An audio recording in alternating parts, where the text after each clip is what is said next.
Ang lalaking ito ay isang perpektong estudyante sa mata ng mga guro. Ngunit sa likod nito, siya ang amo na nagpapatakbo ng isang grupo ng mga babaeng hot. Ang kanyang pangalan ay Jisoo, nasa top isa siya sa klase, at may maamo at introvert na ugali. Maliban sa pagdalo sa mga klase sa paaralan, karamihan sa kanyang oras ay ginugugol niya sa pagtulog sa mesa, at maging ang kanyang class advisor ay nag-aalala sa kanya dahil wala siyang ginagawang pagkakamali. Normal lang na paminsan-minsan ay nagkakamali ka, kung hindi, magdudulot ka ng malaking problema. Agad siyang nagsulat sa kanyang notebook, sinabi ng class advisor na kung gagawa ka ng kaunting gulo ngayon, hindi ka gagawa ng malaking problema sa hinaharap. Ngunit sino ang mag-aakala na ang isang malinis na high school student na parang puting papel ay isang kriminal? Dahil iniwan siya ng kanyang mga magulang at para makaipon ng sapat na 70 milyon para sa tuition sa kolehiyo, nagpatakbo siya ng isang grupo ng mga babae sa isang escort business. Ngunit hindi kailanman nagpakita si Jisoo sa pamamagitan ng isang application na may pangalang itim sa kanyang mobile phone, makontrol niya ang buong proseso. Ang software na ito ay tila maihalos lahat ng social function, bukod sa pagtanggap ng mga order at pagpapadala ng mga ito, mayroon din itong isang serye ng mga function tulad ng pagpapalit ng voice positioning at marami pang iba. Wala pang nakarinig ng boses niya sa buong subordinates, ang tanging alam lang nila ay ang kanyang codename na Kuya. Bukod pa rito, mayroon siyang malaking partner na si Kuya Kon na responsable sa pagprotekta sa kaligtasan ng mga babae. Sa panahong iyon, lihim silang nagtutulungan, ngunit hindi sila nagkakakilala at tuwing nakikipag-ugnayan sila sa pamamagitan lang ng telepono. Araw-araw pagkatapos ng transaksyon, inilalagay ni Hepe Defi ang pera sa isang itinakdang lokasyon. Pagkatapos ay kukunin ni Jisoo ang pera. Hati sila sa kita nang hindi nagkikita at hindi rin nila kailanman tinatanong ang pagkakakilanlan ng isa't-isa. Isang araw, isa sa mga babae ang sinaktan ng isang pervert na hindi lang mahilig mag-video kundi mahilig din mangolekta ng buhok ng mga babae. Nakita na lang na hinawakan ng pervert ang liig ng babae at ginupit ang kanyang buhok, ngunit walang bahid ng takot sa mukha ng babae. Desperadong pinindot ng babae ang kanyang pulsera sa likod para magpadala ng signal para sa tulong. Sa sandaling ito, umiti ang babae ng kakaiba at nadududang lumingon ang pervert. Biglang may lumitaw na anino at sa takot, natumba sa sahig ang kliyente. Dalawang suntok lang mula kay Kuya Kon ang kailangan para makontrol ang pervert. Sa kabilang banda, si Jisoo ay nasa klase, nagdidirekta ng lahat sa pamamagitan ng mobile phone at tiningnan ang larawan ng sugatang babae. Nagtakda si Jisoo ng 2 milyong won na kompensasyon at sinabing sisingilin niya ng 2 milyong won ang bayad kasama ang kompensasyon. Ngunit ang babae ay ngumiti ng nakakatakot habang tinitingnan ang natitirang ilang libong won sa wallet ng kliyente. Nagbigay si Jisoo ng dalawang opsyon dahil sa pinsala sa negosyo. Ang hindi pa nababayarang halaga ay 1,677,000 won.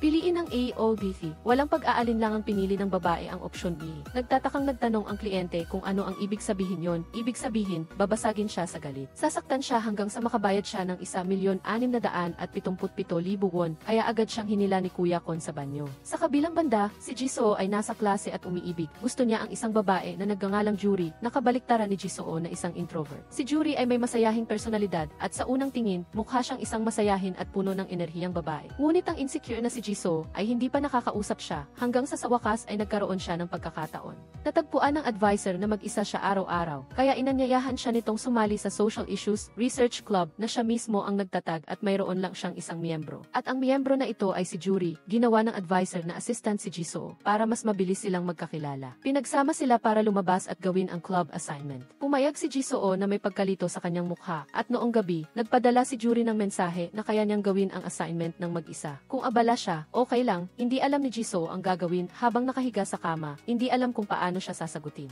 Sa huli, nagset sila ng date para sa susunod na hapon. Agad na ipinagbigay alam ni Jisoo kay Kuya Kon na kanselahin ang kanyang escorting na trabaho sa katapusan ng linggo. Kasabay nito, pinaalalahanan din niya si Kuya Kon na ipaayos ang kanyang lumang telepono. Kinabukasan, kinakabahang naghanda si Jisoo para sa date. Naghanap ng mga dating tips online at naghintay sa labas ng napagkasundo ang kainan. Marahil dahil ito ang kanyang unang date sa isang babae, naging mabagal ang kanyang utak. Nang magbayad, nag-away si Jisoo at inilabas ang pera mula sa kanyang bulsa na naging dahilan upang kumalat ang pera. Mahigit 1,000 won ang nagkalat sa sahig. Pagkaupo ng dalawa, gusto na sanang dumiretso ni Juri sa punto at talakayin ang gawain ng club. Ngunit si Jisoo, nasabik na mapalapit sa kanyang goddess, ay kusang loob na ibinahagi ang kanyang kwento. Sinabi niya na umalis sa bahay ang kanyang mga magulang noong grade 9 pa siya, at si Juri, na walang interes kanina, ay biglang naging interesado. Paano magiging ganoon kayaman ang isang estudyante na mag-isa nang nabubuhay mula noong high school? Nang masuri niya, nakita niyang ang telepono niya ay ang pinakabago, at mayroon pa siyang dalawa. Kaya, tinanong niya si Jisoo kung saan niya nakuha ang kanyang tuition at gasto sa pamumuhay. Nag-aalangan si Jisoo at hindi makasagot ng malinaw. Sinabi lang niya na kumita siya sa pamamagitan ng part-time na trabaho. Pagkatapos ay pinuri ni Juri si Jisoo na magaling siyang mamuhay ng mag-isa.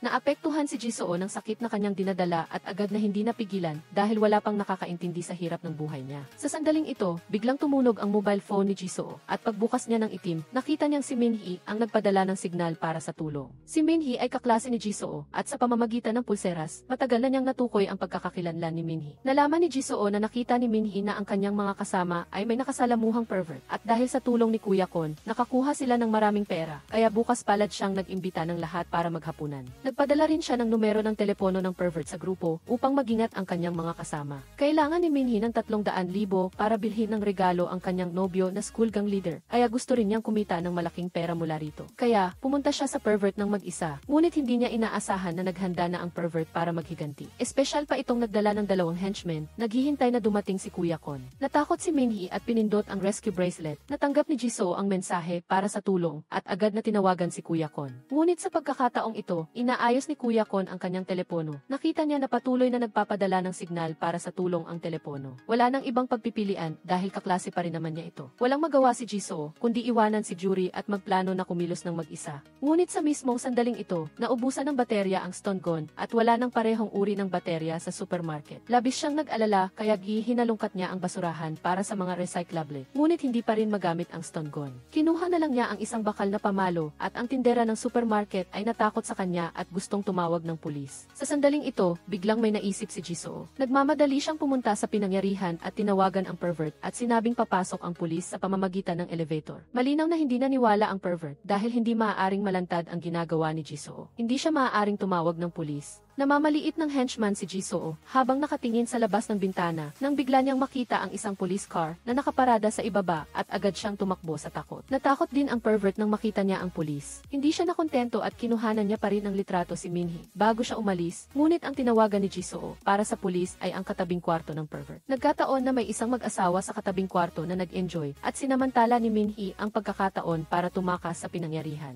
Ngunit nang bumaba siya sa baba, nakita ng pulis ang manika na nakabitin sa kanyang backpack. Ang tanging sulyap na iyon ang nagtapos sa lahat. Nakaupo si Jisoo sa ibaba at nang makita niyang ligtas na umalis si Minhee, nagmamadali siyang bumalik sa tindahan. Ngunit umalis na si Juri at ibinalik ng empleyado ng tindahan ang backpack na naiwan niya. Si Jisoo, na nasa subway, ay gustong magpadala ng mensahe kay Juri para humingi ng tawad. Ngunit dahil sa kanyang introverted na personalidad, hindi siya naglakas loob na gawin ito. Sa sandaling ito, naghahanda na ang pervert na i-post ang larawan ni Minhee sa internet. Lumingon siya at nakita niya si Kuya Kon. Natakot ang pervert at nagmadaling tumakbo, hindi man lang niya naalis ang cable na nakakonekta sa computer. Si Juri naman sa kabilang banda ay mukhang mayaman sa panlabas, ngunit ninakaw niya ang phone case ni Minhee at ibinenta ito online. Hindi niya inaasahan na sa susunod na segundo, tinarget niya ang pangalawang telepono ni Jisoo. Lumalabas na kahit ipinanganak si Juri sa isang pamilya ng mayayaman, hindi siya masaya tulad ng pinapakita niya. Siya ay isang masunuring anak sa mata ng kanyang mga magulang, at nang ibuhos ng kanyang ama ang isang baso ng vegetable juice para sa kanya, nagsimula na ang kanyang ina na ayusin ang kanyang schedule. Naghahanda na siyang magmana ng kumpanya sa hinaharap. Unti-unting yumuko si Juri, nagsimulang baliwalain ang kanyang mga magulang, at sa sumunod na segundo, namula ang kanyang mga mata.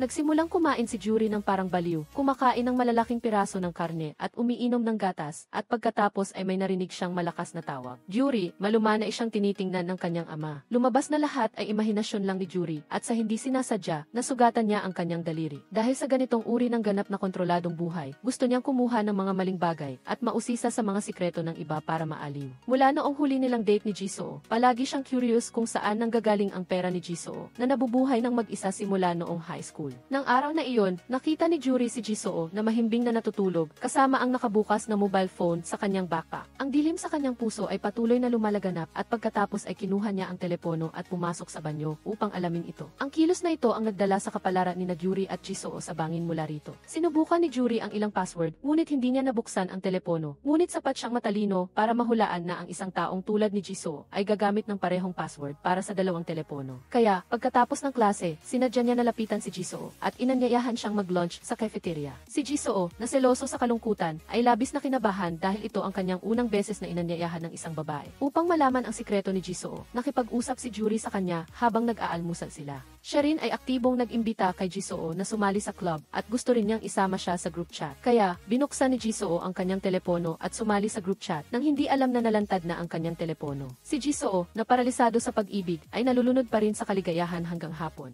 Hanggang sa tawagan niya ang itim, ngunit walang tugon. Sa puntong ito, natuklasan niya na nawawala ang kanyang pangalawang telepono at agad siyang nakaramdam ng pagkabigla. Sa kabilang banda, masayang binuksan ni Juri ang mobile phone at nakita sa chat history na ang lahat ng impormasyon sa transaksyon ay nagkakahalaga ng daan-daang libong won. Nahulog siya sa malalim na pag-iisip. Sa sandaling ito, si Jisoo ay tumakbo pabalik sa paaralan, sinusundan ang location ng mobile phone. Nang makarating siya sa stadium, nakita niya ang maraming estudyante na kumakanta at sumasayaw sa palaruan. Lumabas na ngayon ang love anniversary ni Minhee at ng kanyang nobyo na school gang leader. Nagkataon na pareho ang modelo ng telepono ni Minhee at Jisoo. Naintindihan ni Jisoo na ninakaw ni Minhee ang kanyang mobile phone, kaya inabot niya ang kanyang kamay para kunin ang telepono, ngunit hindi niya inaasahan na natumba niya ang anniversary cake. Agad na nagalit ang school gang leader at malakas na sinuntok si Jisoo hanggang sa bumagsak siya sa sahig, hanggang sa biglang dumating ang matagal nang nawawalang ama ni Jisoo. Sa puntong ito, nagkahiwa-hiwalay ang grupo. Tinulungan ng ama si Jisoo na tumayo at pumunta silang mag-ama sa isang restaurant. Patuloy na sinasabi ng ama ang mga mapang-akit na salita kay Jisoo at sinabing lumipat si Jisoo sa paaralan at tumira sa kanya sa Ulsan, ngunit hindi ito pinahahalagahan ni Jisoo. Sa halip, nadiri siya, lumabas na ang ama na ito ay isang sugarol. Ang layunin niya sa pagpunta doon ay upang kunin ang alimony ng kanyang ina mula sa kanya at sa galit ay umalis si Jisoo. Sa sandaling ito, biglang lumitaw ang lokasyon ng mobile phone sa malapit. Sa sandaling ito, nagtatago si Juri sa isang internet cafe, binuksan niya ang telepono at masayang tiningnan ang mga pribadong larawan ni Jisoo. Bigla siyang nakakita ng isang larawan na puno ng pera at ang kanyang kleptomanya ay nagsimulang muli. Sa sandaling ito, biglang nakatanggap ang telepono ng kahilingan sa trabaho mula kay Minhee. Umiti si Juri at agad na pinindot ang agree. Si Minhee sa kabilang banda ay nagkaroon ng panic disorder mula noong huling insidente ng pagdukot ng pervert. Ngayon, nang makita niya ang kliyente, hindi niya maiwasang isipin ang eksena noong araw na iyon. Naging madilim ang lahat sa kanyang paningin at bumagsak siya sa lupa na patuloy na nanginginig. Nakita ni Juri ang mensahe para sa tulong sa telepono. Hindi bagi si Minhee ito ang aking kaklase. Hindi pa siya nakakapag-isip ng malalim nang biglang dumating si Jisoo. Sinusundan ang signal ang telepono. Sa puntong ito, natuklasan ni Juri na naka-on ang location ng telepono. Sa kabilang banda, dumating si Kuya Kon sa hotel kung nasaan si Minhee at nailigtas siya. Pagkatapos, magkasama silang pumunta sa isang restaurant. Sinundan din sila ni Juri, batay sa address na ipinadala para humingi ng tulong. Hindi niya sinasadyang narinig ang pag-uusap ni Minhee at Kuya Kon at matagumpay na nalaman ang lahat ng detalyadong impormasyon tungkol kay Jisoo. Sa mismong sandaling ito, biglang tumunog ang mobile phone sa kamay ni Juri. Lumalabas na tinawagan ni Kuya Kon ang numero ng telepono ni Jisoo. Upang hindi magduda si Kuya Kon, nagkunwari si Juri na tumatawag ang kanyang ina. Hello, Mama, bakit kasama mo si Kuya Min, paano ko malalaman iyan? Sa kanyang mahusay na pag-arte, nagtagumpay si Juri sa pagtatago nito. Sa sandaling ito, nakauwi na si Jisoo at nahanap ang kanyang lumang telepono. Ipinaalam niya kay Kuya Kon na pansamantalang ititigil ang negosyo. Bigla siyang nakatanggap ng tawag mula sa kanyang nawawalang mobile phone. Inakala ni Jisoo na may tumatawag para ibalik ito sa kanya. Salamat sa pagtawag. Ang resulta, ang nasa kabilang linya ay nagsabi magkano ang buwan ng sahod. Tinanong din siya kung gaano karaming babae ang mayroon siya. Itinuro din niya ang relasyon ni Kuya Kon sa kanya at si Jisoo ay walang pagpipilian kundi agad na ipadala ang lokasyon ng telepono kay Kuya Kon. Nagmamadaling nagmaneho si Kuya Kon, sinusundan ang signal. Samantala, ipinagpatuloy ni Juri ang kanyang pagiging usyoso. Tinanong din niya si Jisoo, gaano siya kalayo handang gawin para mabawi ang kanyang telepono. Hindi mo inaasahan. Hindi inaasahan ni Juri na hihilingin niya na tumahol si Jisoo na parang aso. Subukang tumahol ng bowaw. Nagalit si Jisoo, ngunit wala siyang magawa. Pagkatapos ng ilang panunukso, natuklasan din ni Juri na sinundan siya ni Kuya Kon. Sa kabutihang palad, mayroong isang police car na malapit. Kalmado siyang umalis, makikipag-ugnayan ako sa iyo sa susunod. Bumagsak si Jisoo. Hindi pa siya nakapag-skip ng klase pero hindi siya pumasok ngayon. Nagkulong siya sa bahay, pakiramdam niya ay tapos na ang lahat. Sa ilalim ng kanyang kamalayan ay nagpa siya siyang tumakas. Kaya nagsimula siyang mag-impake ng kanyang bagahe, kasama ang lahat ng kanyang ipon. Tamang-tama namang biglang may kumatok sa pintuan. Pala si Juri ang pumunta para kamustahin si Jisoo sa ngalan ng guro. Pagkapasok sa bahay, nakita ni Juri ang maleta sa sahig. Agad niyang tinanong si Jisoo kung saan siya pupunta. Hindi masabi ni Jisoo sa Diyosa na tumataka siya dahil sa takot sa parusa. Masasabi lang niya na gusto niyang bisitahin ang kanyang ama. Mukhang may napansin din si Juri, kaya gumawa siya ng dahilan para pumunta sa banyo. Kinuha niya ang upuan at binuksan ang gripo. Pagkatapos, tumunog ang cellphone ni Jisoo. Ginamit ni Juri ang telepono para makipag-ugnayan. At sinabihan si Jisoo na tumahol na parang aso. Sa pagkakataong ito, talagang natakot si Jisoo. Wala siyang magawa kundi sundin ang utos. Pagkatapos, inutusan ni Juri na pumunta siya sa tindahan ng Seokboki, malapit sa paaralan sa loob ng 30 minuto. Dali-daling nagsinungaling si Jisoo kay Juri sa banyo na mayroon siyang emergency, at pagkatapos ay nagmadaling lumabas. Ngunit hindi niya alam na nabiktima siya sa patibong ni Juri na ilabas ang ahas sa lungga nito. Sa oras na iyon, naghahalongkat si Juri sa mga drawer sa bahay upang maghanap ng pera. Hindi nagtagal ay nakakita siya ng isang rolyo ng pera sa bagahe. Agad na nagpakita ang pagkagumo ni Juri sa pagtatago ng mga gamit. Ngunit naipit ang zipper ng maleta na pumipigil kay Juri na kumilos. Naaalala niya ang hirap ni Jisoo. Sa huli, nanaig ang katinuan laban sa demonyo sa loob. Ibinalik niya ang pera sa dating pwesto. Sa sandaling ito, biglang tumunog ang keypad sa labas ng pinto. Biglang dumating ang masamang ama ni Jisoo para bumisita. Nagmamadaling nagtago si Juri sa aparador. Ngunit ang ama ay nagmagandang loob na linisin ang kwarto para kay Jisoo. Hindi niya inaasahan na matutuklasan niya ang malaking halaga ng pera na inipon ni Jisoo para sa kolehiyo. Agad na nabaliw ang masamang sugaron na ito. Kinuha niya ang lahat ng pera ni Jisoo nang walang awa. Pagkaalis niya, pinakialaman pa niya ang paboritong alimango ni Jisoo. Natigilan si Juri, hinabol palabas upang pigilan ang ama. Kaya nahulog ang telepono sa gitna ng pag-aagawan. Dahil dito, na-activate ang lokasyon. Patuloy na hinabol ni Juri ang ama. Nagkamali ang ama ng kuha ng bisikleta at gusto nang maglaho. Gusto pa rin ni Juri na pigilan siya. Ngunit itinulak siya ng ama at bumagsak siya sa lupa. Sa sandaling ito, biglang napansin ni Jisoo na lumabas ang lokasyon sa cellphone. Nagmamadali siyang sinabihan ang driver na bumalik. Pagkababa ni Jisoo sa sasakyan, nakita niya ang masamang ama na naghihintay ng traffic light. Bitbit pa rin ito ang bag ng pera. Iniiwasan din ng ama ang kanyang tingin. May dumaang bus at nawala na ang ama nang hindi niya namamalayan. Nadismaya si Jisoo, ngunit nakita niya si Juri na tumatakbo ng hinihinga sa likod. Kinikilabutan si Jisoo, ngunit sa sumunod na sandali ay tila binagok siya ng pamalo. Masigasig na hinabol ng gwardiya upang ibalik ang cellphone na nahulog ni Juri. Nakita niya ang kanyang nawawalang cellphone na lumabas sa kamay ni Juri. Agad niyang naintindihan kung ano ang nangyayari. Galit na galit si Jisoo na tumawid ng kalsada para awayin si Juri. Ngunit ibinagsak siya ni Juri sa lupa. Sa maikling panahon, sunod-sunod niyang nawala ang pag-ibig at pagmamahal. Hindi na rin makatiis si Jisoo. Walang tigil ang pagpatak ng kanyang luha. Kinabukasan, pagdating ni Jisoo sa klase, nilapitan siya ng bully ng paaralan dahil sa naunang panggugulo ni Jisoo sa pagdiriwang ng anibersaryo ng pag-ibig niya kay Minhee. Gustong manlaban ni Jisoo, ngunit wala siyang magawa dahil normal lang ang kanyang pisikal na lakas. Nang malapit na siyang itulak sa lupa para bugbugin, biglang dumating si Juri at pinigilan ang bully. Ipinahayag pa niya na si Jisoo ang kanyang kasintahan na ikinagulat ng lahat ng mga estudyante sa klase. Tila nakarinig sila ng isang napakakatawang bagay, ngunit sa sumunod na sandali ay nagkagulo ang lahat. Huwag mong galawin siya, o Jisoo. Baliw na talaga, nakakatakot. Sa kabila ng pagliligtas ni Juri, hindi man lang nagpakita ng interes si Jisoo.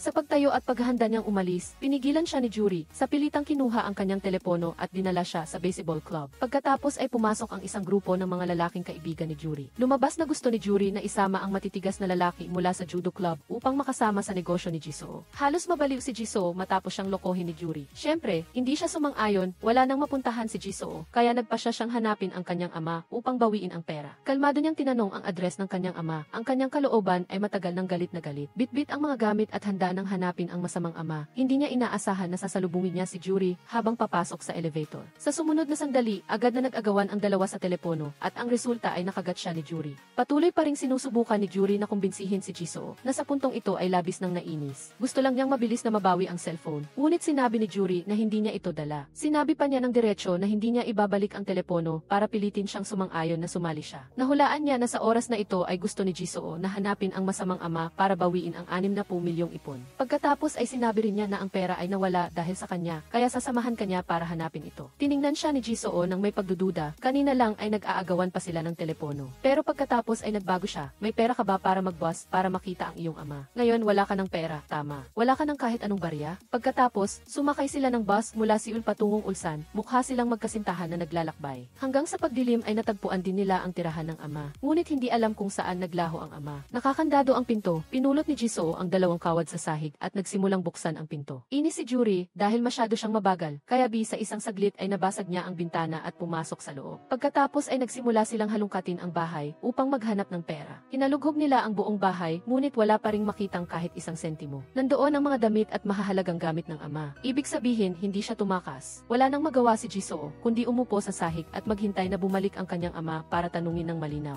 Nagsimula ulit si Juri tungkol sa balak na pakikipagtulungan at tinawag pa si Jisoo na bugaw. Dali-daling ipinaliwanag ni Jisoo na hindi siya bugaw gaya ng iniisip niya. Ang ginagawa niya ay serbisyo ng proteksyon, tumatanggap ng mga tagubilin mula sa mga kliyente, pinoprotektahan sila mula sa mga banta ng karahasan. Ngunit hindi mahalaga kay Juri kung ito ay bugaw o proteksyon. Kailangan lang niya na makasali. Tinanong siya ni Jisoo kung bakit siya nagpupumilit na makisali sa isang napakapangit na gawain. Nang hindi sumagot si Juri, wala siyang magawa kundi sumuko. Pagkatapos ay tuliro siyang umupo sa sahig at dahan-dahang nakatulog. Nakita niya ang kanyang ama na nag-iimpake ng kanyang laptop at naghahanda ng tumakas. Tamang-tama namang hinalikan siya ni Juri. Nagmamadaling kinuha ni Jisoo ang taser sa kanyang bag at tinanong ang kanyang ama kung nasaan ang pera. Ngunit nagpalit ng paksa ang ama at ayaw niyang sabihin. Hindi na napigilan ni Jisoo ang kanyang galit. Sinimulan niyang gamitin ang taser para batiin ang kanyang ama. Nagulat ang ama at nasabi lang niya kung saan nakatago ang pera. Lumabas na ginamit ng ama ang lahat ng pera para bumili ng virtual currency. Masigla pa niyang sinabi na mayroon siyang ilang lihim na impormasyon na tataas ito sa katapusan ng buwan. Isang tingin pa lang ni Juri ay nakita na niya na ito ay isang uri ng scam na investment. Sa sumunod na sandali, bumagsak nga ang halaga ng investment ng 71.3%.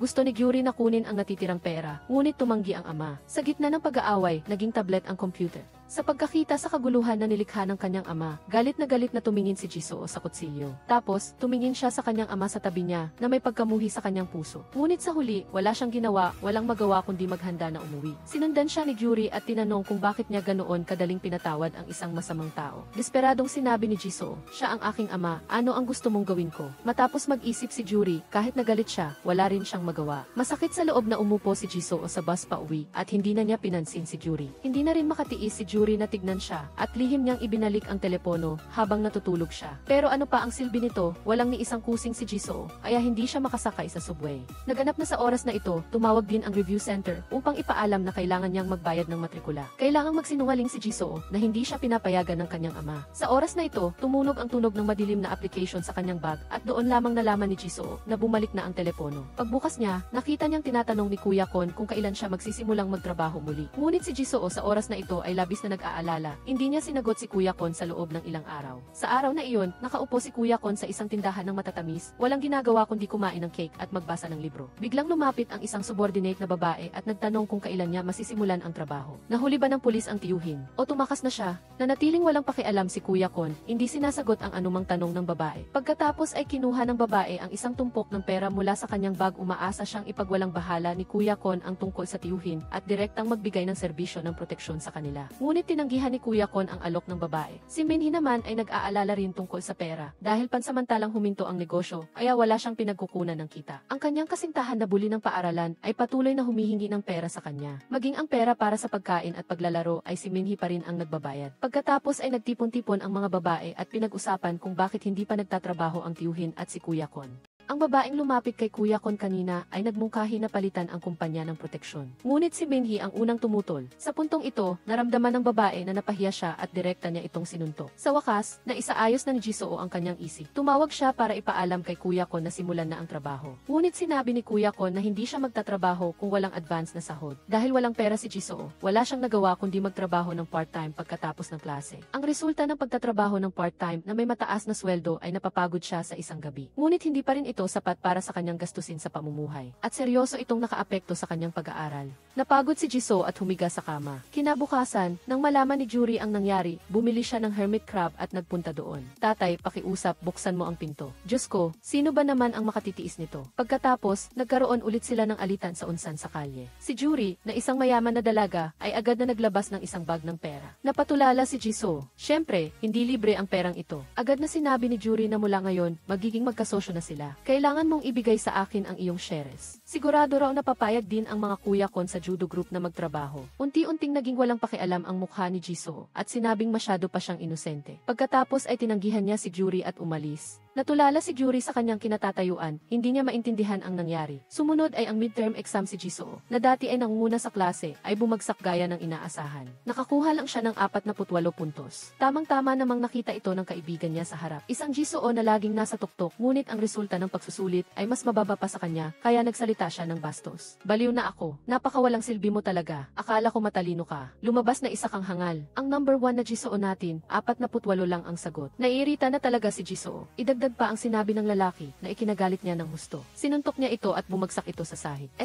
Hindi na talaga makatiis. Sa biglaang pagsabog ni Jisoo, natahimik ang buong klase. Hindi na makatiis si Jisoo at dumiretso kay Juri. Sinabi niyang sumasang-ayon siyang sumama siya sa kanya sa trabaho at tinatanggap ang kanyang pera. Sa sumunod na sandali ay agad siyang nag-transfer ng pera kay Kuya Kon. Sinabihan niya si Kuya Kon na ipaalam sa mga babae. Simulan muli ang negosyo. Matagumpay namang sumali si Juri at nagsimulang kumbinsihin si Jisoo na imbitahan pa ang ilang Kuya Kon mula sa judo club. Ngunit inakala ni Jisoo na hindi sila maglalakas loob para lang sa pera. Ngunit ang mga sumunod na salita ni Juri ay nagbukas ng bagong mundo kay Jisoo. Lumabas na maraming mga kaklase na tila walang malay. Ngunit ginagawa nila ang lahat ng paraan para kumita ng pera. Halimbawa, ang kaklase na ito ay nagbebenta ng sigarilyo na di sinasadyang nakuha mula sa pabrika ng sigarilyo. Ang kaklaseng ito ay nagbebenta ng sagot sa pagsusulit. Ang taong ito ay nagtatrabaho sa isang nightclub. Mayroon ding si Minhee na isang babaeng bayaran. Susunod, sinabi niya na ang mga Kuya Kon sa judo club ay hindi rin naman mabait. Dati, ginagamit nila ang kanilang mahusay na pisikal na katayuan para kunin ang loob ng mayayamang babae at tumanggap ng pera mula sa kanila. Ngunit si Jisoo ay may ibang pinagkakaabalahan sa kanyang isip. Kaya tinanggihan pa rin niya ang alok ni Juri. Simula nang suportahan ni Juri sa pananalapi, matagumpay na nabuhay muli ni Jisoo ang kanyang negosyo. Siya na dati ay walang pera ay nagkaroon na sa wakas ng kita. Ngunit naging mahirap ang problema kung saan itago ang pera. Sa oras na ito, lumapit si Juri. Ano ang ginagawa mo? Nagulat ako.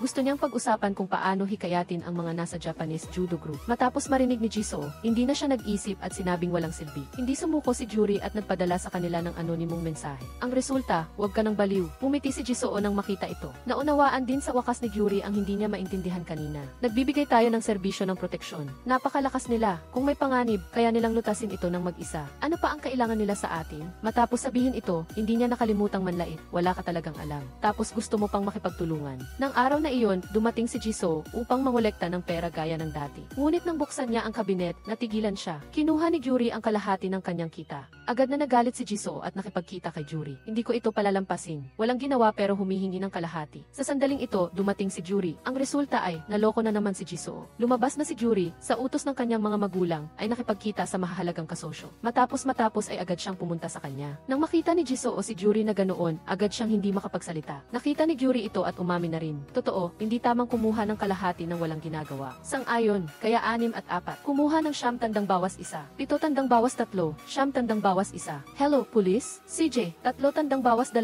7 tandang bawas 3. So 7 tandang bawas 3. Sang-ayon sa 7 tandang bawas 3.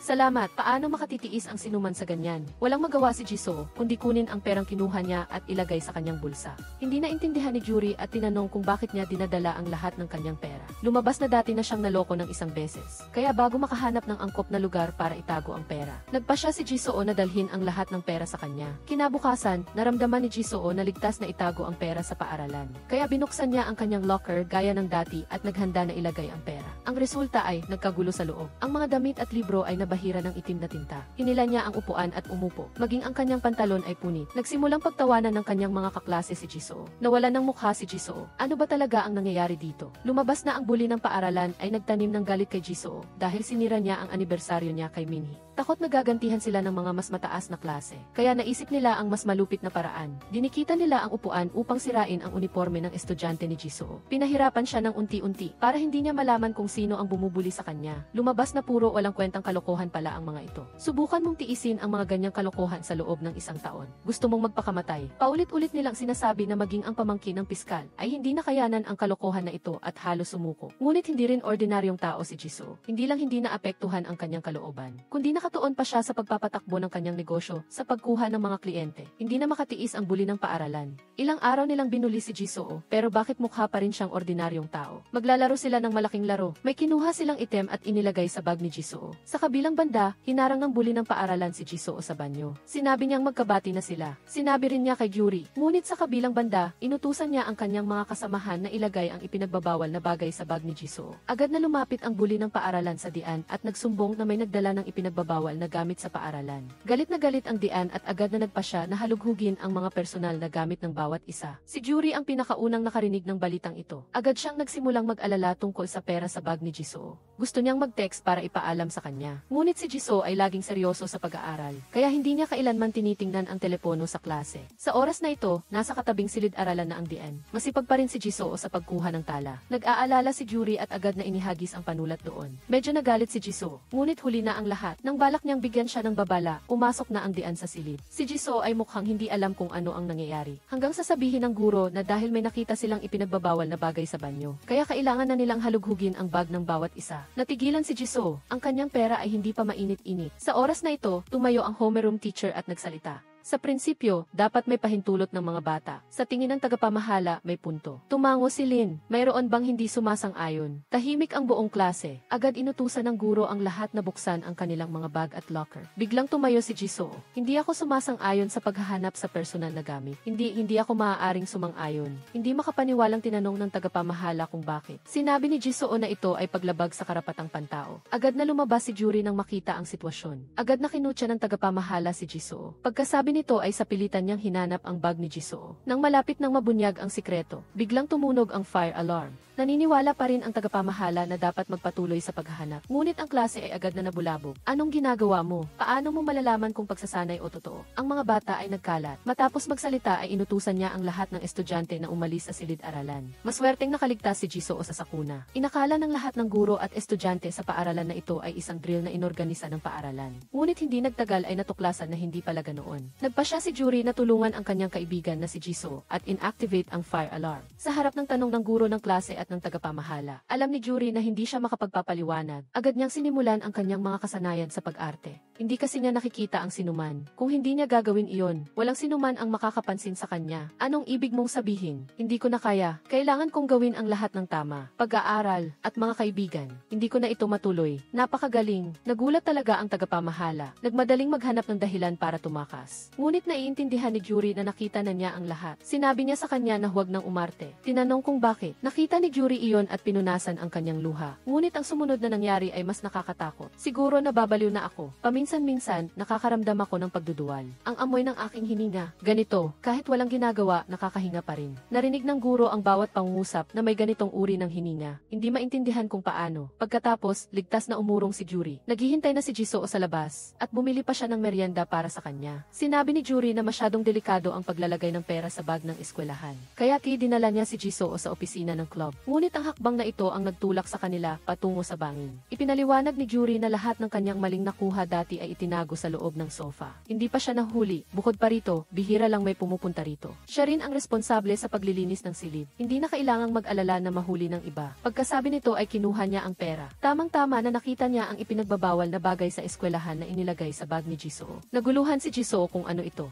Sumunod ay nagmamadaling ipinaliwanag na hindi ito sa kanya. Ngunit pinagtawanan pa rin siya ni Juri. Nahihiya si Jisoo, kaya gusto na lang niyang magtago. Nagtawanan at nag-usap silang dalawa habang papalabas ng gate ng paaralan. Ngunit biglang huminto sa pagtawa si Juri. Binilisan ng paglakad, nagtatakang tinanong ni Jisoo kung anong nangyayari kay Juri. Ang resulta sa harap nila ay ang nanay ni Juri na nakasakay sa kotse para sunduin siya. Nahihiya si Jisoo simula pagkabata kaya mabilis siyang tumakas. Sa huli ay tinawag siya ng nanay ni Juri. Magaling, opisyal lang nagsisimula ang nakakadismaya na sitwasyon. Tinanong ng nanay ni Juri kung paano sila nagkakilala. Gusto sanang magsalita ni Juri nang pigilan siya ng nanay niya at sinabing hindi ikaw ang tinatanong ko. Pagkatapos ay tinanong si Jisoo. Kinahihiya ni Jisoo na sabihing nagkakilala sila sa isang aktibidad ng club. Noon lamang nalaman ng nanay ni Juri na ang mga aktibidad na panlipunan na binabanggit ni Juri ay ang pakikisama sa kanya. Sumunod ay muling nagtanong ang nanay ni Juri. May relasyon na ba kayong dalawa? Nagulat si Jisoo at agad itong itinanggi. Labis siyang nahihiya, ngunit patuloy pa rin sa pagtatanong ang nanay ni Juri. Balak ba ninyong magkaroon ng relasyon sa hinaharap? Hindi na makapakinig si Juri. Sinabi niyang napakayaman ng imahinasyon ng kanyang nanay. Sinabi ng nanay ni Juri na walang mabuting maidudulot sa kanya ang pakikisama sa isang taong tulad niyan. Kinutya niya si Juri sa sadyang pagpindot ng fire alarm sa paaralan. Gusto sanang tulungan ni Jisoo si Juri. Ngunit sa huli, hindi pa tapos magsalita ang mag-ina. Pagkatapos ay nagpatuloy ang nanay ni Juri sa pagtatanong sa kanya. Muli namang kinagat ni Juri ang kanyang daliri. Nang makita ng kanyang ina ay malamig niyang kinato. Agad na kinuha ni Juri ang personal na na inihanda niya noon. Walang pakialam din ang ina. Sinabi niyang hindi ito ang unang pagkakataon na nagrebelde siya ng ganito. Sinabi naman ni Juri na hindi ito pagre-rebelde. Noon, balak ko talagang maghanap ng kaguluhan.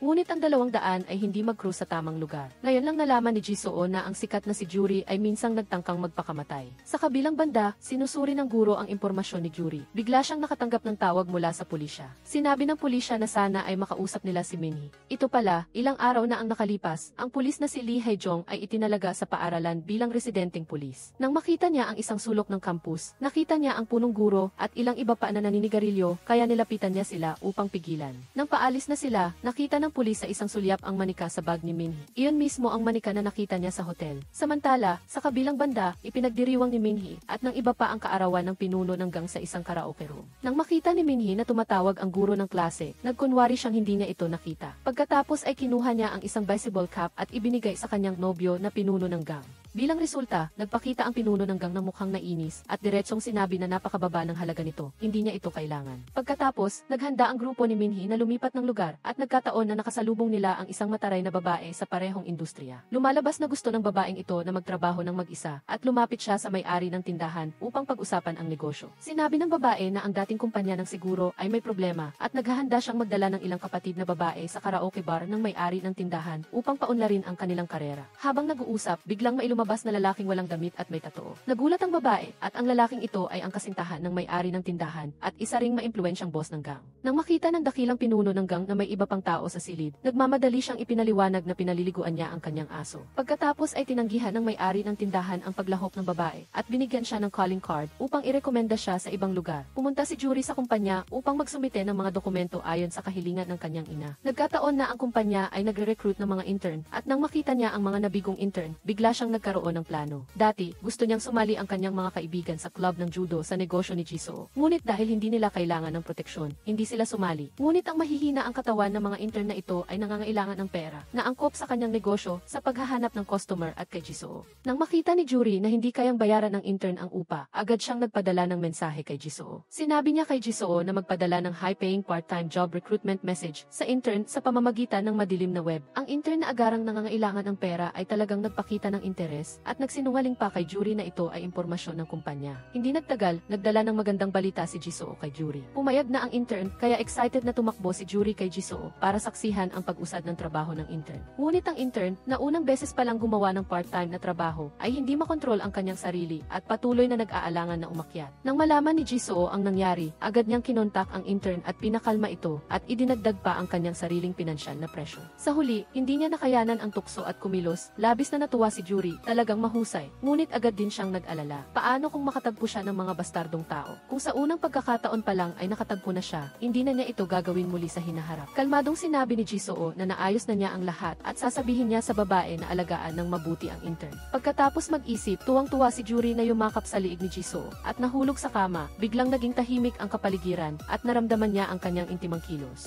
Agad na binitawan ni Jury si Jisoo at sa pagkakataong iyon ay nakakuha siya ng 5-star rating mula sa intern. Pagkatapos, sinabi ni Jury na gusto niyang matulog sa bahay ni Jisoo at dahil sa kanyang dominante na ina, nag-alala si Jisoo na magdulot ito ng maling pagkaunawa. Ngunit sinabi ni Jury na matagal na siyang naghanda ng alibi at pagkatapos ay natulog na lang sila, walang nangyari buong gabi. Kinaumagahan, maagang gumising si Jury para pumasok sa eskwela, hindi niya ginising si Jisoo. Nang madaling-madali si Jisoo sa eskwela, nakita niya ang pulis na nagbibigay ng mga leaflet sa eskwela kung paano labanan ang pang-aabuso sa eskwela. Sa loob ng silid-aralan, naghahanda si Minhee na itapon ang regalo ng kaarawan na tinanggihan ng kanyang nobyo at nagkataon na nakasalubong niya si Jisoo. Inihagis niya kaagad ang sombrero kay Jisoo at nagkataon namang nakita ito ni Jury. Agad siyang nagselos at walang pakialam na umalis si Jury, kaya buong araw niyang inignore si Jisoo. Agad na lumapit si Jisoo para pakalmahin si Jury. Kinuha niya ang mabigat na bagay mula sa kamay ni Jury at agad na tinanong ni Jury kung ano ang ibinigay ni Minhee sa kanya at bakit niya ito ibinigay sa kanya. Habang hindi alam ni Jisoo kung paano ipapaliwanag, unti-unting bumukas ang pinto ng opisina ng club at isang pulis ang nakaupo sa tapat ni Minhee. Agad na nagulat ang dalawa, buti na lang at nakikipag-ugnayan si Minhee sa kanila sa pamamagitan ng software, kaya hindi alam ni Minhee ang kanilang pagkakakilanlan.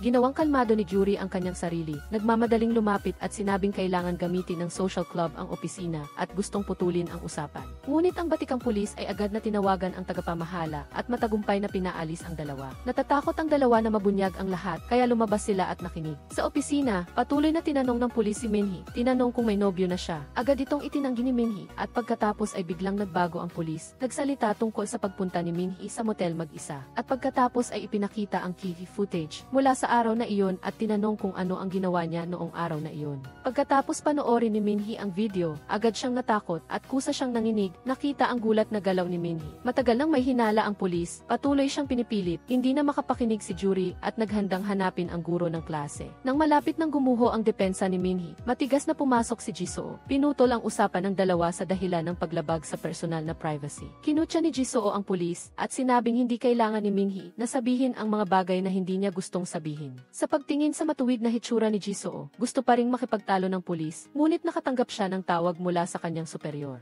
Sa kalaunan, hindi natagpuan ni Juri ang guro ng klase, kaya tinawagan niya ang superior ng pulis. Patuloy na pinagsabihan ng superior ang pulis at inutusan itong umalis kaagad. Sa wakas, natapos ang pag-uusap na ito at nang gabing iyon ay naramdaman nilang dalawa ang panganib. Kaya kinontak nila si Kuya Kon upang imbitahan si Minhee. Idineklara na sisantihin si Minhee at sinabi pa kay Minhee ang bawat dahilan ng kanyang pagkasiba. Pagkatapos ay inutusan niya si Kuya Kon na tanggalin ang software sa telepono ni Minhee, burahin ang lahat ng data ng telepono at kunin ang life-saving bracelet. Mula ngayon, hindi na nila ibibigay ang serbisyo kay Minhee, ngunit ang kanilang relasyon ay hindi ganoon kadaling matapos. Kinabukasan, muling nakatanggap ng tawag si Minhee mula sa pulis. Gusto ng pulis na ipagpatuloy ang naunang pag-uusap, ngunit sa pagkakataong ito ay natuto rin si Minhee ng taktika ni Jisoo at tumanggi sa interogasyon ng pulis batay sa kanyang karapatang pantao. Samantala, sa loob ng silid-aralan, natatakot si Jisoo na hindi kayanin ni Minhee ang pressure at ibunyag ang kanyang negosyo, kaya palagi niyang lihim na inoobserbahan ang kalagayan ni Minhee. Ang resulta, nahuli siya ng kanyang kasintahan na lumabas upang kausapin siya. Pagkatapos ay tinawag siya sa isang sulok ng paaralan at binugbog, habang nakita naman ni Minhee na tinatawag palabas si Jisoo ng kanyang kasintahan.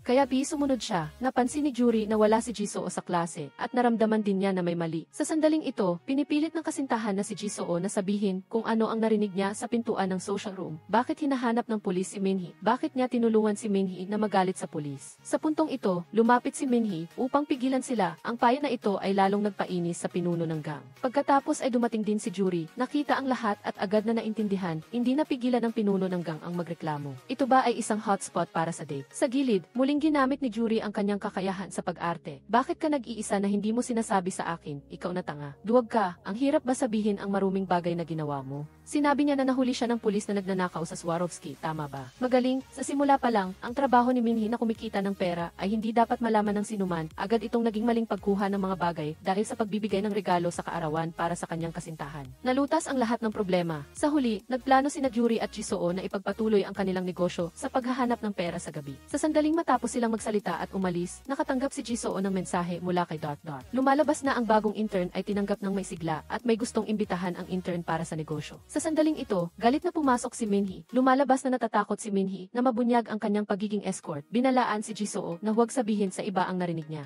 Pagkatapos ay tinanong niya muli kung bakit palagi siyang pinoprotektahan at kung may gusto ba siya sa kanya. Dahil dito ay napipi si Jisoo at agad siyang nakaisip ng isang senaryo. Ganito iyon, isang talunan sa klase, ako ay isang matchmaker na may bayad. Sa madaling salita, kung mangyari ang isang bagay sa kliyente, ako rin ay mawawala, kaya ang pagtulong sa iyo ay pagtulong sa akin. Pagkatapos ay nagpakita siya ng matuwid na mukha upang ipaliwanag na ang privacy ay napakahalaga. Ang bawat isa ay may sariling mga sikreto at hindi dapat sadyang salakayin. Nang makita ni Minhee na nagsasalita siya ng ganoon, ay agad niyang sinabi na gusto niyang dalhin siya sa isang lugar. Sinabing gusto niyang tulungan siya ni Jisoo na protektahan ang kanyang mga karapatan. Kung hindi siya sasama ay babatukan niya ito.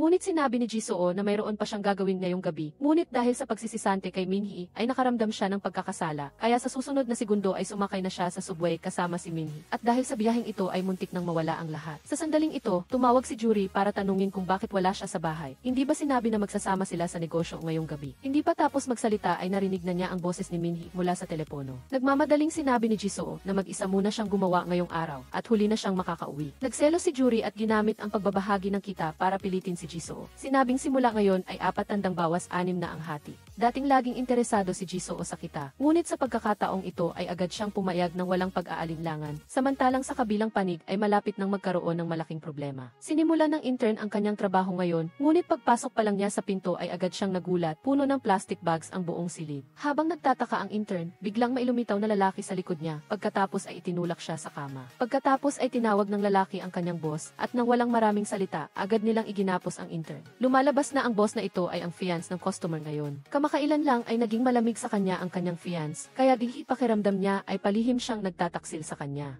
Kaya, habang hindi nakatingin ang kanyang kasintahan, lihim niyang sinilip ang telepono nito at natagpuan nga niya ang kasaysayan ng pag-uusap sa pagitan ng kanyang kasintahan at ng isang binata. Labis na nagalit ang pinuno ng gang nang malaman niyang niloloko siya ng kanyang kasintahan at naghanda siyang saktan ang intern. Kailanman ay hindi pa nakaranas ng ganitong sitwasyon ang intern. Desperado siyang nagmakaawa sa pinuno ng gang na patawarin siya. Upang maging malinaw, ipinakita ng pinuno ng gang ang isang larawan sa telepono at ipinaliwanag na ito ay dahil nakipagtalik siya sa kanyang kasintahan. Ayaw na ayaw aminin ng intern, kaya kinuha ng pinuno ng gang ang telepono ng kanyang kasintahan at nagpadala ng mensahe sa binata. Ngunit walang anumang reaksyon ang telepono ng intern at nagulat din ang pinuno ng gang. Matapos ang kalahating araw ng paghihirap, maling tao pala ang kanyang nabiktima. Matagal na nag-isip ang pinuno ng gang at pagkatapos ay nagtanong, kanino mo ibibigay ang pera pagkatapos mong magtrabaho? Sa kabilang banda, sinundan ni Jisoo si Minhee upang protektahan ang kanyang mga karapatan. Ngunit ang hindi inaasahan ni Jisoo ay ang taong poprotektahan ang karapatan ay si Kuya Kon. Dahil sa pagkasibak niya dati, laging hindi nasisiyahan si Minhee, kaya gusto niyang pilitin si Kuya Kon na humingi ng kabayaran. Mabuti na lang at palaging nasa likod si Jisoo ng software na nagkokontrol sa negosyo, kaya hindi alam ni Kuya Kon si Jisoo. Mahusay, muntik na akong maging pulong ng kumpanya nang hindi sinasadya. Bago pa man hilingin ni Minhee kay Jisoo na tulungan siyang ipagtanggol ang kanyang mga karapatan, hawak na ni Kuya Kon ang kanyang telepono at tinatawagan si Jisoo. Lihim na pinuto ni Jisoo ang tawag sa kanyang bulsa at pagkatapos ay nag-iwan ng mensahe si Kuya Kon kay Jisoo na nagsasabing baguhin ang lugar kung saan sila maghihintay. Pagkatapos niyang magsalita, biglang lumitaw ang isang natatakot na trainee sa likuran.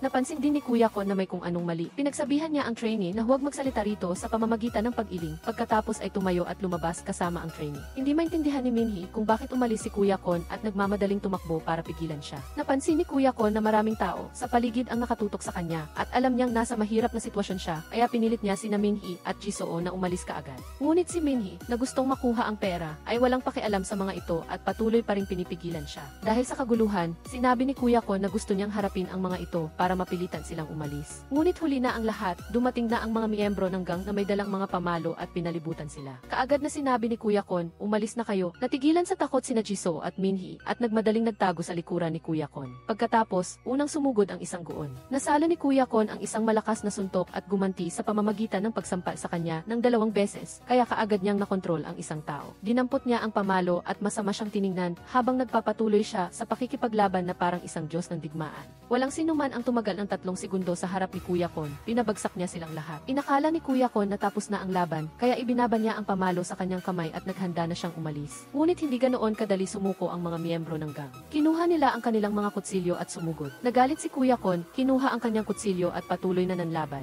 Ngunit gaano man kalupit si Kuya Kon, 2 kamay ay hindi sapat laban sa 4 na kamay, at sa huli ay hindi niya nakaya ang karamihan. Nakita ni Jisoo na hindi maganda ang sitwasyon, kaya itinulak niya ang isang basurahan upang hatiin ang labanan at nagmadaling tumakas kasama si Minhee. Nagmamadali ring tumakas si Kuya Kon, ngunit dumating ang pangalawang grupo at malakas na sinuntok si Kuya Kon pagdating pa lamang nila.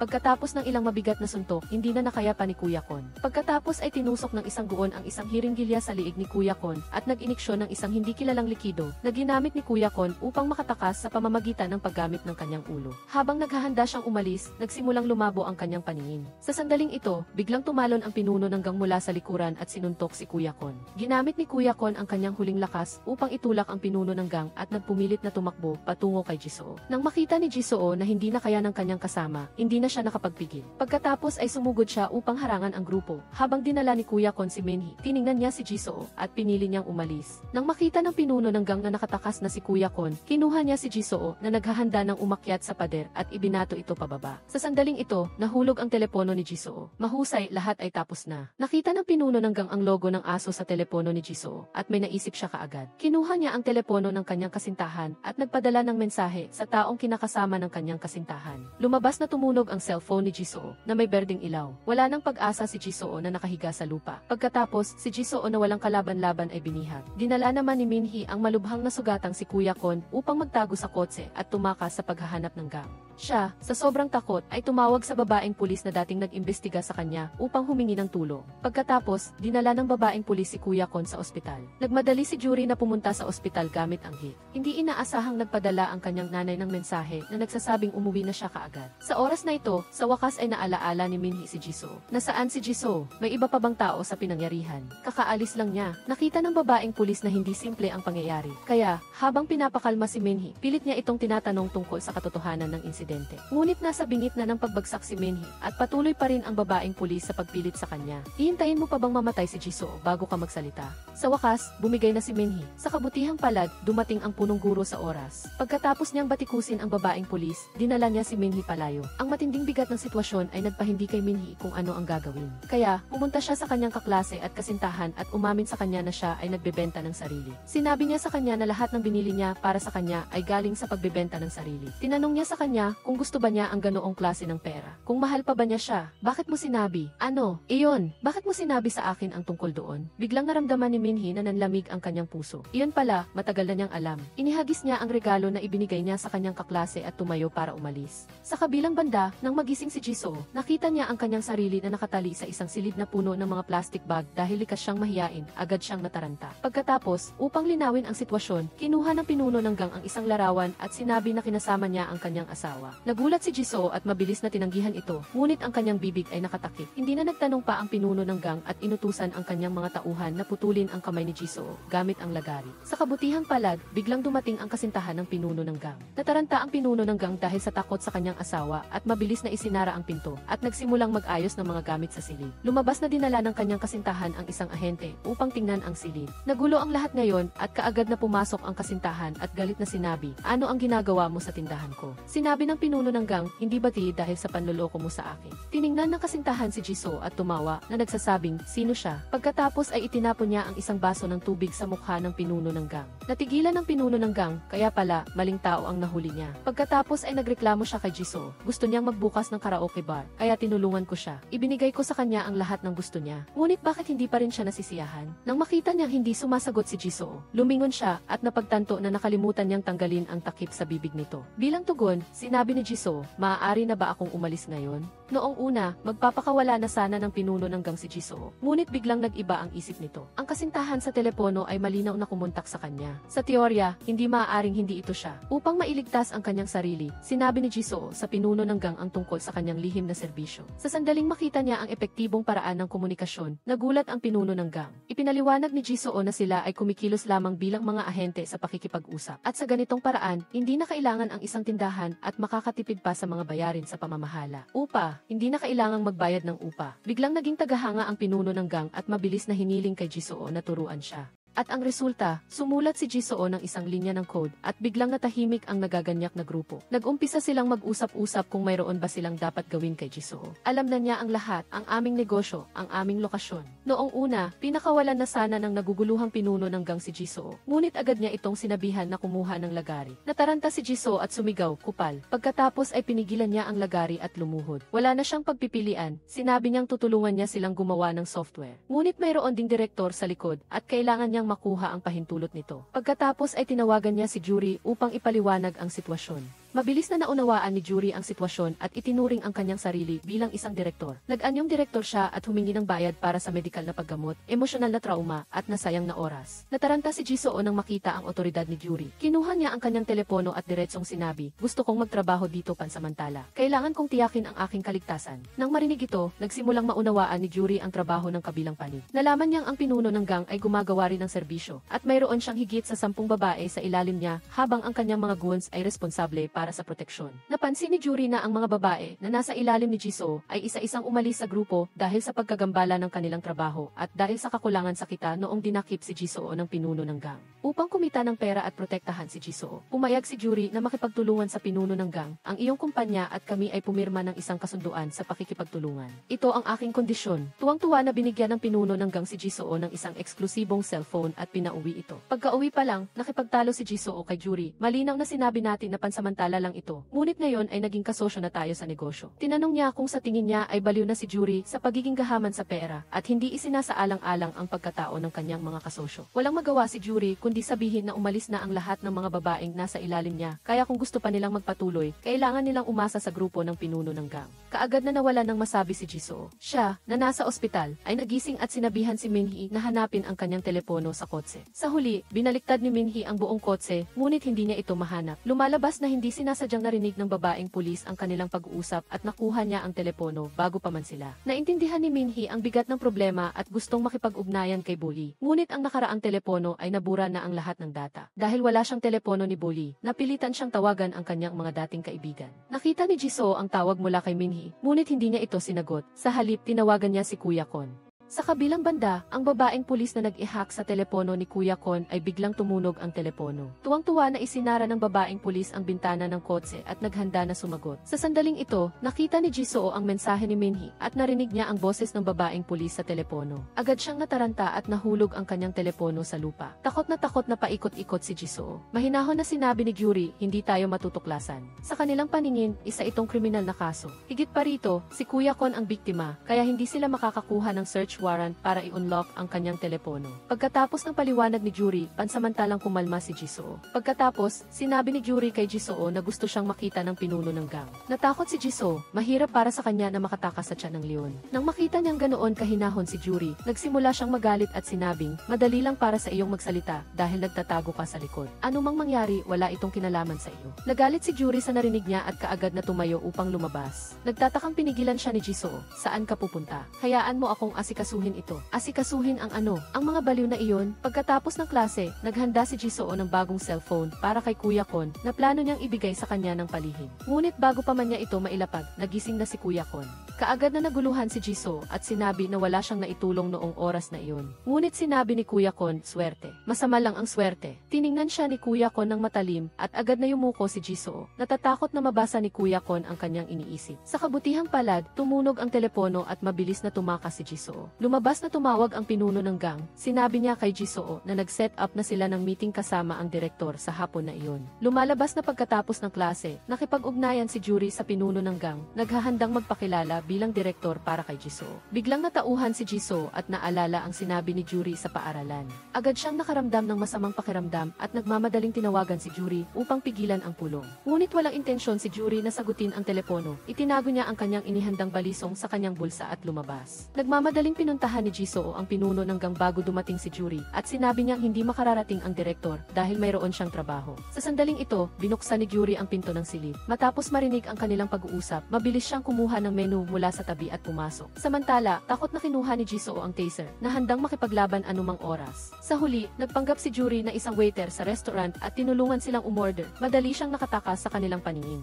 Nang makita ni Jisoo na walang napansing mali ang pinuno ng gang, lihim siyang nakahinga ng maluwag. Ngunit bigla na lang nag-alok ang pinuno ng gang. Inaanyayahan si Jisoo na magtrabaho ng full-time sa kanyang lugar. Nag-alinlangan si Jisoo at nagtanong kung ano ang gagawin niya sa kanyang pag-aaral. Walang pakialam na sumagot ang pinuno ng gang na, huminto ka na sa pag-aaral. Kung hindi ka pupunta, papabagsakin kita. Alam ko ang lahat ng detalye tungkol sa iyo, hindi ka makakatakas. Ang mga salita ng pinuno ng gang ay parang kidlat sa gitna ng araw. Palaging hinahangad ni Jisoo na mamuhay ng normal. Sa oras na ito, halos bumigay na siya. Pagkatapos, kinuha ng pinuno ng gang ang isang regalo para sa kanilang pakikipagtulungan at sinabihan si Jisoo na ibigay ito sa kanyang direktor. Walang pag-asa na kinuha ni Jisoo ang regalo at lumabas. Nang makita niya si Yuri sa tapat, sa wakas ay bumigay na si Jisoo. Tila nawasak na ang kanyang mga pangarap. Labis ding nalungkot si Yuri. Umupo silang dalawa sa tabi ng isagi-isa sa hintayan ng bus hanggang sa gumabi. Si Jisoo ay walang gana na sumakay sa bus at nakalimutan pa niyang kunin ang regalo ng pinuno ng gang. Tiningnan ni Yuri ang kahon ng regalo sa tabi, puno ito ng cash. Upang makatakas sa kontrol ng kanyang mayayamang magulang, agad na kinuha ni Yuri ang lahat at itinago ito sa sofa sa paaralan. Ngunit ang hindi niya alam, nilagyan pala ng pinuno ng gang ng eavesdropper ang kahon. Sa oras na ito, nasa daan na ang pinuno ng gang, sumusunod sa lokasyon. Samantala, ang babaeng pulis ay nakakuha na ng karagdagang tao mula sa kanyang pinuno at naghahanda na siyang bantayan si Kuya Kon hanggang sa malaman niya ang katotohanan. Isang pulis ang pumasok sa silid upang suriin ang kalagayan ni Kuya Kon. Lumabas na nakita ni Minhee ang babaeng pulis paglabas niya ng silid, kaya kaagad siyang bumalik upang sabihin kay Kuya Kon. Sa oras na ito, kalmado na lumabas si Kuya Kon sa silid, hindi niya nakalimutan na kumuha ng jacket. Pagkatapos ay dumaan siya sa tabi ng babaeng pulis. Nang mapansin siya ng babaeng pulis, kaagad niya itong hinabol.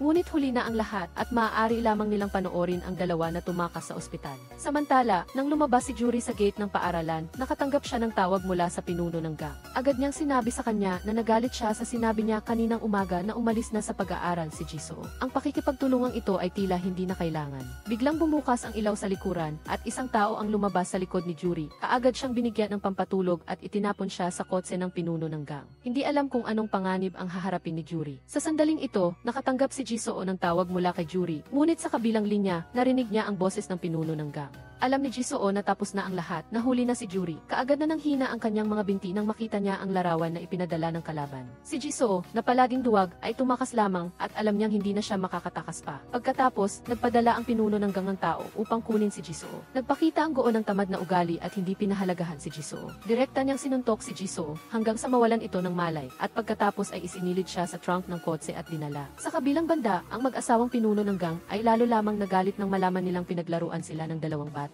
Pinag-usapan nila ang paggawa sa dalawa na hindi alam kung nasaan. Hintayin mo lang na mahuli ko ang batang iyon, babasagin ko siya ng buhay. Nagpakita naman ang may-ari ng tindahan ng paghamak. Mas tila negosyante ang may-ari ng tindahan kaysa sa pinuno ng gang. Iminungkahi niyang gamitin ang dalawa upang ipagpatuloy ang kanilang negosyo. Sa oras na ito, nagising si Yuri. Dinuraan niya ang pinuno ng gang. Sinipa ng pinuno ng gang si Yuri papasok sa kotse. Tumingala si Yuri at nakita ang kutsilyo na nakatago sa kanyang bulsa. Habang sinusubukan ng pinuno ng gang na hilahin siya palabas ng kotse, naghanda si Yuri para sa isang counter-attack. Pagkatapos ay dinala din ng mga tauhan ng pinuno ng gang si Jisoo. Hindi alam ng goon nagising na si Jisoo, kaya walang ingat niyang binuksan ang trunk ng kotse. Kinuha ni Jisoo ang taser na matagal na niyang inihanda, habang nakikipagtalo pa si Yuri sa mag-asawang pinuno ng gang. Diretsyong nagmaneho si Jisoo papasok at nagmamadaling tinawag si Yuri na sumakay sa kotse. Sa tabi nila, ang mag-asawang pinuno ng gang ay tuluyan ng nagalit. Sila ay nagpumilit na makatakas at sa wakas ay nakaalis din pagkatapos. Sinagot ni Yuri ang text message ng kanyang ina. Ano ang sinabi niya? Tinanong niya ako kung ano ang ginagawa ko at kung bakit hindi pa ako umuwi. O at ano ang sinabi mo? Halata na hindi pa rin sila nakakabawi sa nangyari. Pareho nilang iniisip na tapos na ang buhay nila. Nagmamadaling pinunasan ni Jisoo ang kanyang fingerprints sa kotse, habang si Yuri naman ay tiningnan ang lighter sa kanyang kamay. Sa kabilang banda, si Kuya Kon na tumakas sa ospital ay walang mapuntahan. Dinala niya si Ngwen Ethi upang hanapin ang kanyang dating kasama. Hiniling niya sa kanyang dating kasama na tulungan siyang hanapin ang grupo ng pinuno ng gang. Hindi na bago sa dating kasamahan ni Kuya Kon ang kanyang sugatang hitsura at bihasa na siya sa paggamot sa mga sugat nito. Hanggang kailan ka makikipaglaban? Ikaw lang mag-isa ang naghuhukay ng sarili mong hukay. Ikaw lang ang tumatakas. Ikaw lang ang nagdedeklara ng digmaan, ang sabi niya. Saka siya tumalikod at tinulungan si Kuya Kon na imbestigahan ang pinuno ng gang. Inutusan ni Kuya Kon si Ngwen Ethi na bumili ng hamburger para makakain. Naghahanda nang umalis si Ngwen Ethi, ngunit bigla siyang nag-isip. Sandali, balak mong tumakas habang wala ako. No gusto mong patayin ang mga taong yon. Dali-dali niyang kinuha ang susi ng kotse ni Kuya Kon, umupo sa isang tabi at tinitigan ito, at nagbanta, kapag umalis ka, tatawag ako ng pulis. Mas mabuti na mahuli ng pulis kaysa mapatay. Nakita ni Kuya Kon ang pag-aalala ni Yuri sa kanya, kaya sumuko na lang siya. Sa kabilang banda, pumunta sina Jisoo at Yuri sa isang hotel. Tahimik lang sila sa buong bayahe. Pagkatapos maligo, sa wakas ay nakapag-relax sila ng kaunti at nagsimulang makipag-ugnayan sa isa-ki-isa, parehong sa isip at pisikal. Gusto mo pa rin ba ako? Tapos na ba? Kung gayon, bakit mo ako iniligtas? Paano ka? Bakit mo ipinagsapalaran ang iyong buhay para sundan ako? Maaari kang mamatay sa piling ko. Hindi na kailangang magsalita pa, gusto nila ang isa't-isa. Ang dalawang taong sa pilitang sinaktan ng buhay ay dahan-dahang nagkainigan. Ang kritikal na sandali ay naantala ng tunog ng sirena ng pulis sa labas. Biglang tumawa ng malakas si Jisoo. Patuloy na tumawa hanggang sa siya ay bumagsak sa sahig. Desperado siyang nagsabi, ano ang gagawin ko ngayon? Gusto kong tumigil, ayoko nang magpatuloy. Nang makita ni Yuri si Jisoo na ganito, nagpasya siyang siya na mismo ang haharap sa lahat ng ito. Kinabukasan, mag-isang pumunta si Yuri sa karaoke bar ng pinuno ng gang, habang ang tauhan naman ay ilang araw nang hindi nakakatulog dahil sa paghuli kay Yuri. Nagtagumpay si Yuri sa pagpasok at nahanap ang opisina ng pinuno ng gang. Nakita niya ang isang kahon na puno ng mga cellphone. Kinuha niya ang cellphone na ginagamit ng pinuno ng gang para makipag-ugnayan kay Jisoo at inilagay ang sarili niyang cellphone at ang cellphone ni Jisoo sa loob. Mayroon itong lahat ng data tungkol sa pangkukonsinte ng panggagahasa at naghanda siyang ibunton ang kasalanan sa pinuno ng gang. Ngunit sa sandaling naisip ni Yuri na ligtas siyang makaalis, biglang lumitaw ang isang anino. Pinalo ng pinuno ng gang si Yuri ng isang pamalo. Nang handa na ang pinuno ng gang na patayin si Yuri, narinig ang ingay mula sa labas. Si Chung P. Rengi at ang kanyang mga kaibigan pala ang naghahanda ng gulo. Ito pala ang huling plano ni Yuri. Alam ni Chung P. Rengi na si Minhee, ang kanyang kasintahang babae ay gumagawa ng prostitusyon at galit siyang naghahanap ng mga pimp online upang maghiganti. Nang makita ni Yuri ang mensahe na nagtatanong kung nandoon si Minhee, agad niyang itinuro ang karaoke bar ng pinuno ng gang. Tuwang-tuwa si Chung Bi-ren nang sa wakas ay makakuha siya ng sagot. Sa wakas, dumating na ang oras para alisin ang sungay sa ulo. Nagmamadaling nakipag-ugnayan si Chung Bi-ren sa kanyang mga kaibigan at bumuo sila ng isang grupo. Dahil sa pagdating ni Chung Bi-ren, nagkaroon ng pagkakataon si Yuri na huminga. Nang lumingon ang pinuno ng gang, kinuha ni Yuri ang fire extinguisher at inispray ito sa mukha niya at tumakas siya habang may pagkakataon. Nang makita ni Chung Bi-ren na hindi gumagalaw ang pinuno ng gang, naghanda siyang pumasok sa loob at manira. Malapit na magsimula ang malaking labanan. Bagaman ang mga tauhan ng pinuno ng gang ay gumalagala ng mahigit 10 taon, mas marami ang grupo ni Chung Bi-ren at mayroon pa silang mga pamalo. Ang mga tauhan ng pinuno ng gang ay nagkawatak-watak matapos bugbugin ng grupo ni Chung Bi-ren. Narating din ni Kuya Kon ang lugar at agad na sumali sa gulo. Bagaman nasugatan siya kanina, nagmula pa rin siya sa isang opisyal na militar at malakas pa rin. Ang pagtalo sa mga batang lalaki na nasira ang kanilang katawan dahil sa alak at babae ay hindi mahirap para sa kanya. Agad siyang kumilos na parang tigre na bumababa sa bundok at bawat suntok ay nakamamatay. Agad na umalinggaw ang mga sigaw sa karaoke bar. Hirap na hirap si Yuri sa pagtakbo papunta sa pinto, ngunit hinarang siya ng isa sa mga tauhan at patuloy na hinahabol siya ng pinuno ng gang. Sa kritikal na sandaling iyon, biglang sumugod si Jisoo, itinulak ang tauhan at hinila si Yuri para tumakas. Ngunit naabutan sila ng pinuno ng gang, hinila ang buhok ni Yuri mula sa likod at sa pagkakataong ito, tumayo rin ang tauhan at hinawakan si Jisoo. Siyempre, hindi sila kalaban ng dalawa at muling hinila sila ng pinuno ng gang. Narinig ni Kuya Kon ang mga sigaw kahit napagod na siya at dahan-dahan siyang lumapit. Nagulat ang pinuno ng gang nang makita si Kuya Kon. Hinawakan ni Kuya Kon ang buhok ng ilang lalaki at isa-isa niya silang hinarap. Natakot ang pinuno ng gang at patuloy na umatras. Sa sandaling iyon, lumingon si Kuya Kon kay Jisoo. Huwag na tayong magkita pang muli, kaya pala, kilala na ni Kuya Kon si Jisoo. Isang taon na ang nakalilipas, noong si Kuya Kon ay isang taong gala pa, si Jisoo ang gumabay sa kanya sa isang komportableng buhay. Ang pagpunta ni Kuya Kon dito ay maaaring para maghiganti o baka para gantihan ang kabutihang ginawa ni Jisoo. Umaasa siyang hindi nalulubog pa si Jisoo sa dilim. Panahon na para matapos ang katatawanan ito. Ngunit pag-akyat pa lang ni Kuya Kon sa rooftop, bigla siyang binugbog ng pinuno ng gang mula sa likod. Tinamaan siya sa tiyan. Reklamo ng pinuno ng gang kung bakit hindi pa siya bumabagsak habang patuloy siyang umaatake. Ngunit tumayo pa rin si Kuya Kon. Nilapitan siya ng pinuno ng gang at hinawakan ang kanyang buhok. Sa wakas, nagsimulang lumaban si Kuya Kon. Agad na binugbog ang pinuno ng gang at hindi na siya makatayo. Sinamantala ni Kuya Kon ang pagkakataon at sinuntok ang ulo nito habang ang tiyan niya ay patuloy na sinasaktan ng pinuno ng gang. Nabubuo ang zero ng 2 tao sa pula. Sa kabilang banda, nakita ni Chung Bi-ren ang sombrero na nahulog ni Jisoo na siya mismo ang gumawa at ibinigay kay Jisoo noon. Natapos na ang labanan at ang mga batang lalaki na naghahandang umalis ay nagsimulang mag-react. May isang baliw na lalaki na lumabas at nilinis silang lahat, nakakatakot. Pagkatapos ay dumating ang pulis at sa wakas ay natapos na ang kaguluhan. Umakyat ang pulis na babae sa rooftop at nakita ang pinuno ng gang na nasa sahig, pati na rin si Kuya Kon na nakaupo sa sulok ng dingding na walang anumang senyales ng buhay. Kinukumbinsi ng pulis ang may-ari ng tindahan sa istasyon ng pulisya na ang pinuno ng gang ay may kinalaman sa prostitusyon at sa masamang mundo. Ilang seryosong krimen, kabilang na ang pagkapatay, at inilabas ng pulisya ang cellphone na iniwan ni Yuri sa tindahan. Mayroon itong lahat ng data sa pag-i-escort, ngunit tumanggi ang may-ari ng tindahan na aminin ito at agad na lumayo sa pinuno ng gang. Totoong kapag wala na ang isang tao, lumalamig din ang relasyon. Sa kabilang banda, tinanong ng pulis na babae si Chung Bi-ren at ang iba pa kung kilala nila si Kuya Kon. Ngunit ang mga batang lalaki ay tumatawa lang at sumagot na isa itong master na ikinagalit ng pulis na babae kaya kailangan niyang gamitin ang banta ng kulungan para pilitin sila. Nang makita ng mga batang lalaki na naging seryoso ang pulis na babae, wala silang nagawa kundi ang sumunod. Natandaan ng pulis na babae si Chung Bi-ren at nagsimula siyang magtanong kung bakit sila gumawa ng gulo sa karaoke bar. Dahil hindi na maitago pa ni Chung Bi-ren, umamin na lang siya at sinabing pumunta siya doon para kay Minhee. Samantala, sa bahay ni Jisoo, sinisira ni Yuri ang mga ebidensya. Nag-aalala si Jisoo sa kaligtasan ni Kuya Kon, kaya nagmamadali siyang maghanap ng balita online, umaasang makahanap ng impormasyon tungkol kay Kuya Kon. Ngunit sinabi ni Yuri, ano ang balak mo? Ano ang plano? Maghanap ng kapalit niya. Nang marinig na gusto pa ring maging pimp ni Yuri, hindi makapaniwala si Jisoo at tiningnan siya, paano ka? Hindi ka ba talaga natatakot? Ngunit, nagtanong si Yuri, bakit ako matatakot? Inilipat ko na ang kaso sa pinuno ng gang, walang makakaalam na tayo ang utak sa likod nito. Dahil dito, hindi na mapigilan ni Jisoo ang kanyang sarili. Galit siyang nagsabi, hanggang magkasama pa rin tayo. Patuloy na na mangyayari ang mga mapanganib na bagay. Handang tumigil si Jisoo doon at sinabihan si Juri na umuwi na, ngunit nanindigan si Juri nakikita siya ng pera hanggang sa huli. Sinabi niya na hindi na siya makatira sa kanilang bahay, kaya gusto niyang kumita ng pera upang makatakas sa kanyang miserable na buhay. Alam ni Jisoo na walang saysay ang pagdada ng marami, kaya ibinigay na lang niya kay Juri ang kanyang cellphone at sinabihan itong gawin ang gusto niya. Inabot ni Juri ang cellphone at umalis. Pagdating niya sa bahay, kinuha niya ang ebidensya ng mga trainee sa ilalim ng kanyang mga magulang na gumagawa ng prostitusyon. Nang handa na ang kanyang mga magulang na tanungin siya, ngumiti si Juri at sinabi, "Mom at Dad, kapag nalantad ang recording na ito, mawawala ang inyong mga puhunan." Hindi nakapagsalita ang mga magulang ni Juri. Pagkatapos, humingi si Juri ng pera sa kanila. "Magkano ang limitasyon ng transfer ninyong dalawa?" Pagkatapos makuha ang pera, agad na nakipagkita si Juri kay Jisoo. Gusto niyang kumpirmahin ni Jisoo ang mga bagay na itinago niya sa sofa sa club office at sinabi sa kanya na gusto niyang manirahan sa ibang bansa at hindi na bumalik. Tinanong niya si Jisoo kung gusto niyang sumama. Pumunta sa lugar na walang nakakakilala sa kanila, itigil ang mga mapanganib na gawain at magsimula ng isang bagong buhay. Narinig ni Jisoo ang paglalarawan ni Juri sa paraiso at gusto niya ito, ngunit pinili pa rin niyang tanggihan ito. Nakita ni Juri na tahimik lang si Jisoo, kaya hindi na siya nagpumilit pa at mag-isa siyang umalis. Kinabukasan, pumunta si Jisoo sa club office at kinuha ang kahon na regalo sa kanya ng pinuno ng gang at nakita ang kahon na puno ng salapi. Mayroong pag-asa sa mga mata ni Jisoo at tila nakikita niya ang kanyang magandang kinabukasan.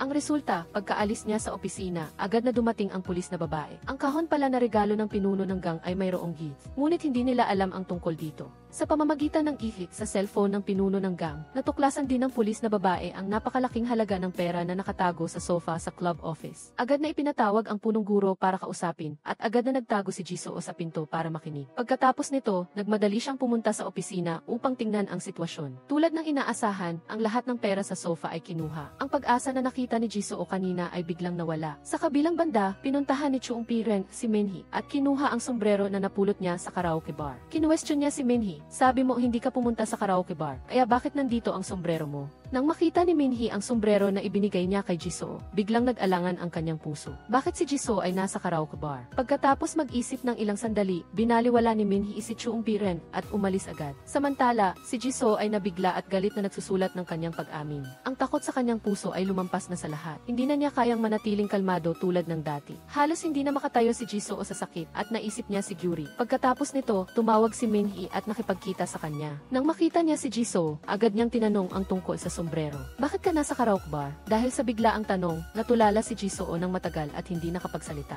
Nang makita si Jisoo na ganoon, naubusan ng salita si Minhee, tumayo at umalis. Sa loob, gumuho na si Jisoo at nangailangan siya ng paraan para makatakas. Kaya pinigilan niya si Minhee at sinabi ang lahat ng kanyang mga kasalanan at humingi ng tawad. Sa sandaling iyon, nalaman ni Minhee na ang kanyang kaklase na tila nagmamalasakit sa kanya ay ang utak pala sa likod ng lahat ng bagay. Pagkatapos, tinanong niya kung kasama rin si Juri sa grupo. Agad na sinabi ni Jisoo para kay Juri, "Ako ang may kasalanan, lahat ay kasalanan ko." Ang tingin niya ay laro lang ito, gusto niya lang akong tulungan, wala siyang ibang masamang intensyon. Wala akong masamang balak. Sa sandaling iyon, galit na si Minhee, nagdahilan at umalis. Hindi niya inaasahan na ni-record pala ni Minhee ang buong usapan at ngayon ay pinapakinggan niya ito. Nakita ito ni Jisoo na sumusunod sa kanya. Nang marinig ni Jisoo na kasama si Juri sa recording, nagmadali siyang lumapit at umamin sa kanyang kasalanan. Sinabing susuko siya at humingi ng tawad na hiniling na burahin ni Minhee ang recording. Ngunit agad na tinanggihan ni Minhee ang kanyang hiling, tinulak si Jisoo at umalis. Agad na nagpakita si Jisoo ng galit na mukha at kinuha ang cellphone ni Minhee. Sa pag-aagawan, hindi sinasadyang naitulak ni Jisoo si Minhee sa hagdan.